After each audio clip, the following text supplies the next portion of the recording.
Assalamualaikum warahmatullahi wabarakatuh. Kami dari kelompok 6. Di sini kami akan menjelaskan tentang proposal penelitian kami mengenai implementasi support vector classifier pada sistem prediksi penyakit diabetes guna meningkatkan akurasi diagnosis dini pada pengguna. Sebelumnya, izinkan kami memperkenalkan diri dengan saya sendiri, Restanti Majaluna Sakinandita, dengan NIM akhir 2044. Saya Lailatul Eki Fitrianingsi dengan NIM akhir 2019. Dan saya Reno Julius Andreas dengan NIM akhir 2053. Baik, untuk bab satu akan dijelaskan langsung oleh teman saya.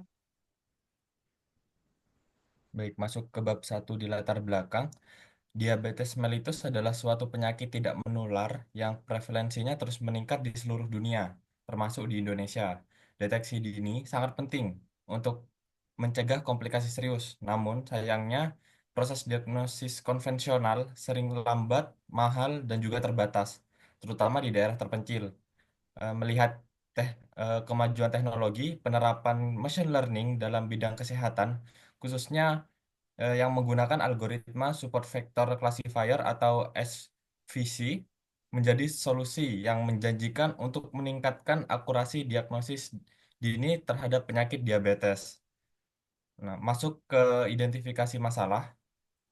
Masalah utama yang kami identifikasi adalah tingginya jumlah penderita diabetes yang terlambat didiagnosis, serta perlunya sistem pendukung keputusan medis yang cepat dan akurat. Untuk batasan masalahnya, penelitian ini hanya menggunakan algoritma support vector classifier atau SVC, fokus pada prediksi risiko diabetes berdasarkan dataset yang tersedia dan evaluasi model dilakukan berdasarkan akurasi saja. Dan untuk rumusan masalah dalam penelitian ini adalah bagaimana melakukan diagnosis dini untuk mengurangi keterlambatan deteksi diabetes, serta bagaimana mengimplementasikan sistem prediksi berbasis supervector classifier ini. Dan tujuan penelitian ini adalah untuk mengembangkan sistem diagnosis dini untuk diabetes dan menerapkan algoritma support vector classifier guna meningkatkan kecepatan dan akurasi prediksi.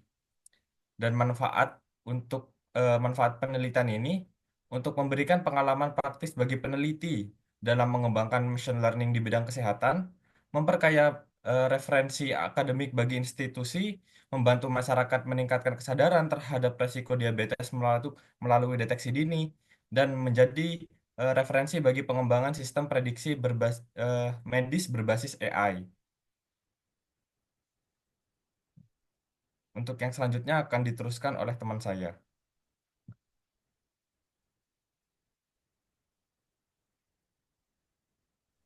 Baik, selanjutnya di bab kedua ini kita akan mengulas beberapa teori dan juga konsep penting yang menjadi dasar penelitian dari kami, yaitu tentang implementasi support vector classifier untuk prediksi penyakit diabetes. Nah, yang pertama ini mengenai machine learning, di mana machine learning adalah bidang yang berkembang pesat dan juga banyak digunakan di berbagai sektor, termasuk sektor kesehatan. Menurut Alfian DKK 2025, algoritma seperti support faktor mesin atau SVM terbukti efektif dalam mengolah data besar untuk tugas-tugas klasifikasi.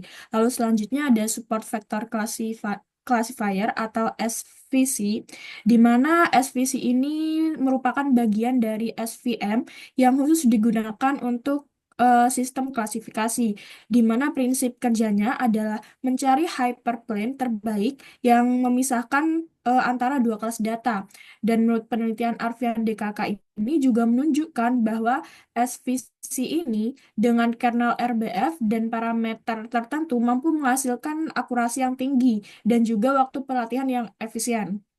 Lalu lanjut ke model ADI, di mana model ini sering digunakan untuk mengembangkan sistem pembelajaran ataupun sistem berbasis teknologi, di mana ADI terdiri dari 5 tahap, yaitu tahap analisis, desain, development, implementation, dan juga evaluation. Dengan keunggulannya yaitu model ini lebih fleksibel, sistematis, dan juga bisa direvisi di tiap tahap. Lalu yang terakhir ada mengenai research and development atau R&D, di mana R&D ini adalah metode penelitian yang bertujuan menghasilkan ataupun menyempurnakan sebuah produk seperti sebuah sistem ataupun program. Nah, menurut Hanafi 2024, proses R&D ini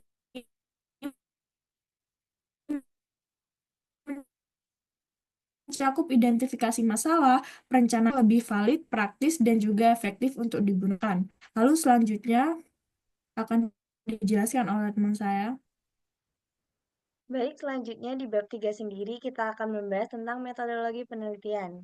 Yang pertama mengenai desain penelitian. Di sini jadi desain penelitian yang kami gunakan adalah penelitian kuantitatif, di mana penelitian ini akan mengolah data numerik untuk membangun model prediksi menggunakan algoritma machine learning, yaitu support vector classifier, yang bertujuan untuk mengklasifikasikan risiko penyakit diabetes berdasarkan atribut-atribut kesehatan pengguna. Dengan objek penelitiannya sendiri adalah data riwayat kesehatan individu yang mencakup informasi usia, jenis kelamin, tekanan darah, riwayat penyakit jantung, status merokok, indeks massa tubuh atau BMI, kadar gula darah, serta status diabetes. Selanjutnya, pendekatan penelitian yang kami gunakan adalah metode Research and Development atau R&D dengan model pengembangan EDI, di mana tiap tahapnya pada yang tahap pertama, tahap analisis, di sini kebutuhan dan tujuan pembuatan sistem akan dianalisis, kemudian pada tahap desain, berdasarkan hasil analisis tersebut, peneliti akan membuat desain yang cocok untuk sistem yang dikembangkan. Kemudian pada tahap development, di tahap ini sistem akan dirancang dan akan dikembangkan serta diuji coba secara terbatas berdasarkan desain yang telah dibuat. Yang keempat adalah tahap implementation, di mana sistem yang sudah dikembangkan akan diimplementasikan kepada beberapa pengguna, baik penderita diabetes maupun bukan, dan selama implementasi, peneliti akan memantau penggunaan sistem dan memastikan hasil dari prediksi tersebut akurat. Dan yang terakhir adalah tahap evaluasi, di mana ini dilakukan setelah sistem digunakan dengan menganalisis hasil prediksi apakah sesuai dengan dataset yang digunakan. Selanjutnya, prosedur penelitian, tahap yang pertama itu pengumpulan data, di mana data yang kami gunakan adalah dataset diabetes prediction yang tersedia di platform Kaggle, di mana dataset ini berisi 100.000 data pasien dengan 8 fitur input dan satu target output, positif atau negatif diabetes. Tahap yang kedua adalah eksplorasi dan pembersihan data atau pre-processing yang bertujuan untuk meningkatkan kualitas data sebelum dimasukkan ke dalam model prediksi, di mana tahap ini meliputi yang pertama handling missing value, yang dengan mengidentifikasi dan menangani nilai kosong atau missing value. Yang kedua, featuring scaling, di mana ini melakukan normalisasi atau standarisasi data fitur menggunakan metode standar scaler. Dan yang ketiga, splitting data dengan membagi data menjadi data training sebanyak 80% dan data testing 20%. Tahap yang ketiga adalah pemodelan data. Model prediksi penyakit diabetes dibangun menggunakan algoritma support vector classifier atau SVC. Tahap keempat adalah evaluasi model, di mana setelah model dibangun, dilakukan evaluasi kinerjanya menggunakan data testing. Dengan metrik evaluasi utama yang digunakan adalah akurasi yang menunjukkan seberapa banyak prediksi yang benar dibandingkan seluruh prediksi. Dan tahap terakhir adalah deployment web, di mana tahap ini adalah implementasi model ke dalam aplikasi berbasis web menggunakan Streamlit.